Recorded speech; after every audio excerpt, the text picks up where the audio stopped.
I've started to wonder if maybe sometimes we make things harder than they need to be.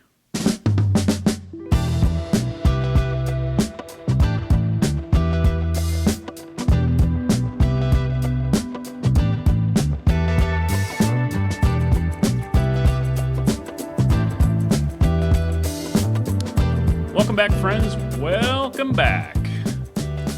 Hope you had a great weekend. I hope you're doing well. I'll be honest with you, this week I'm kind of working out the problem as I go along. But that's what we do here, right? I don't come to you. We've got a lot of new subscribers, and so maybe I should take just a second and explain.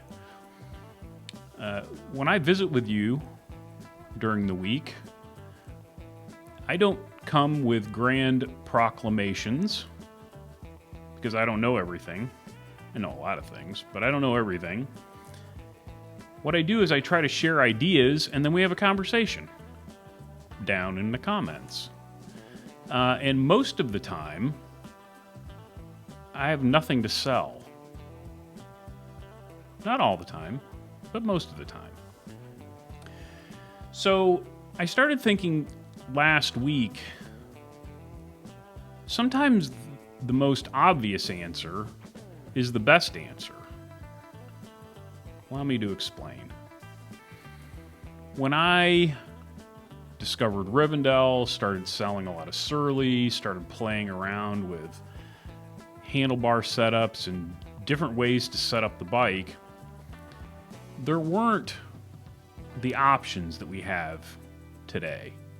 So taking a road link and extending the range of your rear derailleur, I mean, it not only was kind of fun, but it was necessary in some cases.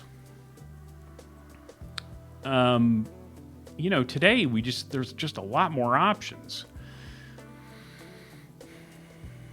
I look at grips, and this is going to be a dicey territory because then it comes not only into an aesthetic, but personal preference. At one point there was just a couple options. If you were running an Albatross bar on your bike or a Jones bar or something like that, you could use like a mountain bike or BMX grip, or you could use cork. And cork, most of the time, looks great.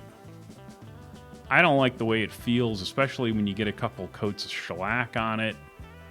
I just don't. I love the way it looks, but I don't like the way it feels. And when we're talking about the touch points on the bike, your hands being 2 of the 5, comfort is kind of key. So I started using ESI silicone grips. Love them. Nothing sexy about them at all. But they feel great. But there's this kind of subset where now, we're going to wrap wool felt and cloth tape and then weave a dream catcher around it to keep it all down.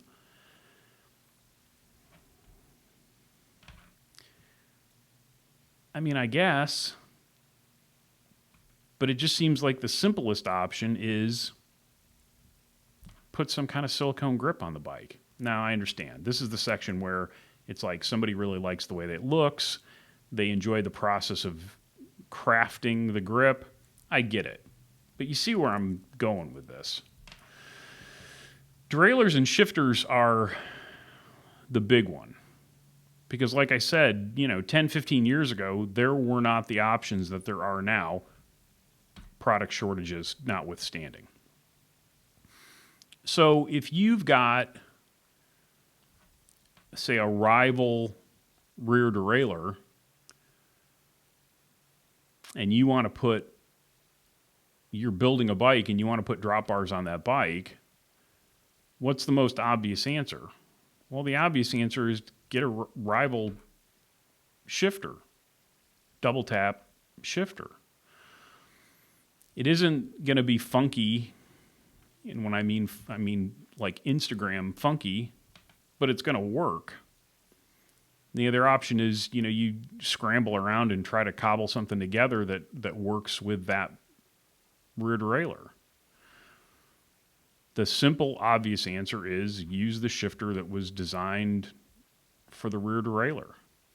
I'm still running that box Components Prime 9 on my Bridge Club. And when I put the drop bars on my Bridge Club, had I had the little clamp that they make to move the trigger shifter onto the middle, of the drop bar, the bulge of the drop bar, I would have done it in a heartbeat. And the next opportunity I get to do an order with box, I'm going to get one, and that's what I'm going to do.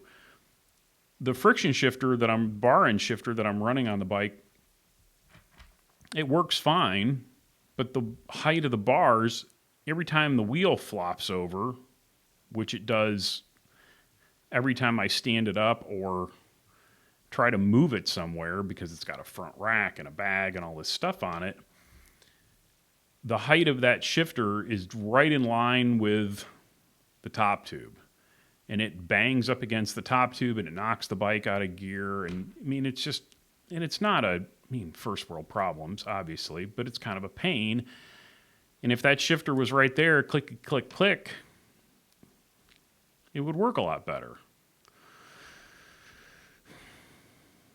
Paul makes a clamp too for SRAM shifters. You got a GX bike and you want to put drop bars on it. Paul makes a little clamp. You can take that trigger shifter, mount it to the bar. Job done.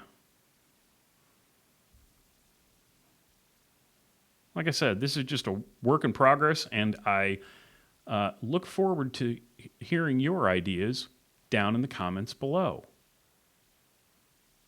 I hope something good happens to you today.